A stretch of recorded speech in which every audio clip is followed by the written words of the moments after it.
দেশ যাওঁ যাওঁ, জাতি যাওঁ যাওঁ, ভাষা যাওঁ যাওঁ, এতিয়া অসমৰ ৰেখতলৈ যাওঁ। দুটকা পইচা লোভৰ কাৰণে তেওঁলোকে কি কৰিছে যে আমাৰ অসমৰ মাটি বিক্ৰী কৰি দিছে। আজি নগাঁৱে যদি দপদপনি চলাব, কিয় আমাৰ অসম চৰকাৰে বা আমাৰ প্ৰশাসনে আমাৰ দপদপনি চলাব নোৱাৰে? অসম চৰকাৰ হুঁচিয়াৰ, নাগালেণ্ড চৰকাৰ হুঁচিয়াৰ, নাগালেণ্ড চৰকাৰ হুঁচিয়াৰ।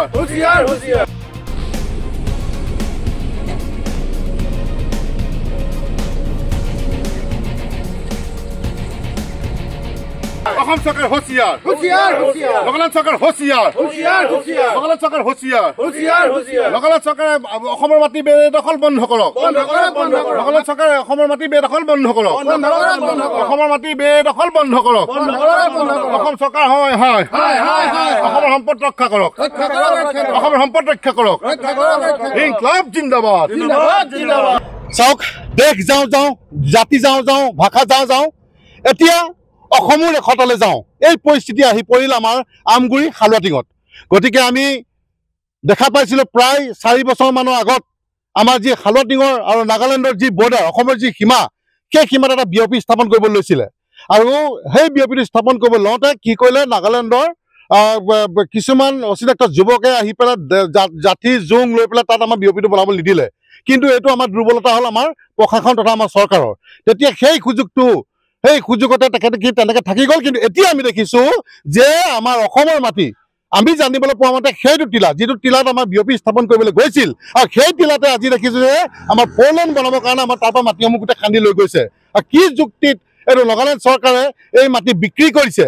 আৰু অসমততো আমাৰ কয়লা চিণ্ডিকেটটো এইটো ৰাস্তাত চলি আছে, আৰু লগতে এতিয়া আমি দেখিবলৈ পাইছোঁ যে মাটিও চিণ্ডিকেট চলিছে। কাৰণ ইয়াত বহুতো যুৱক এই মাটি চিণ্ডিকেটত সোমাই পৰিছে। দুটকা পইচা লোভৰ কাৰণে তেওঁলোকে কি কৰিছে যে আমাৰ অসমৰ মাটি বিক্ৰী কৰি দিছে। গতিকে আমি প্ৰশাসনক আমি এইটো স্পষ্ট ভাষাৰে ক'ব বিচাৰিছোঁ যে আমাৰ এই যিসমূহ মাটি এতিয়া খান্দি আছে, যে আমাৰ নাগালেণ্ডৰ মাটি খান্দিছে বা অসমৰ মাটি খান্দিছে, দুইখনৰ ৰাজ্যৰ DC আহিব লাগে, ইয়ালৈ আহি তেওঁলোকে আমাৰ চিতামে উলিয়াই আমাৰ তন্নকে আমাৰ বৰ্ডাৰটো উলিয়াব লাগে আৰু কাটাটাই মাৰিব লাগে। কিয়নো আমি দেখি আছোঁ যে সিদিনা আমাৰ আজি ধেমাজি কাণ্ড আমি পাহৰিব পৰা নাই, যি আমাৰ অৰুণাচলে আমাৰ ফৰেষ্টাৰ মাৰি দিছিলে। আজি মেঘালয়ে যদি আজি দপদপনি চলাব পাৰে, অৰুণাচলে যদি নিজে দপদপনি চলাব পাৰে, আজি নগাঁৱে যদি দপদপনি চলাব পাৰে, কিয় আমাৰ অসম চৰকাৰে বা আমাৰ প্ৰশাসনে আমাৰ দপদপনি চলাব নোৱাৰে? কাৰণ আমাৰ মনত আছে যে আমাৰ সেই ৰূপজ্যোতি কুৰ্মী ডাঙৰীয়া, তেখেতে 2টা গুলি মাৰি গোটেই ফুটুৱাই তেখেতে পলাই আহিবলগীয়া বাধ্য হ'ল। সিদিনা আজি মৰিয়ানীত আমাৰ পুলিচ প্ৰশাসনৰ মানুহক পিটি মেলি তাৰ পৰা অৱস্থা নাইকিয়াকৈ আঁঠুকাঢ়ি তেওঁলোকে আহিবলগীয়া হ'ল। কিয় বাৰে আমি অসমখন আমাৰ এনেকুৱা পৰ্যায়লৈ গৈ আছে? বাংলাদেশে ঠেলি আহিছে, অৰুণাচলে ঠেলি আহিছে, নাগালেণ্ডে ঠেলি আহিছে, আমি যাম ক'ত? অসমত আমি ক'ত যাম? শ্ৰেষ্ঠ মুখ্যমন্ত্ৰীয়ে খালি কৈ থাকিলে হ'ব নেকি যে মই শ্ৰেষ্ঠ মন্ত্ৰী?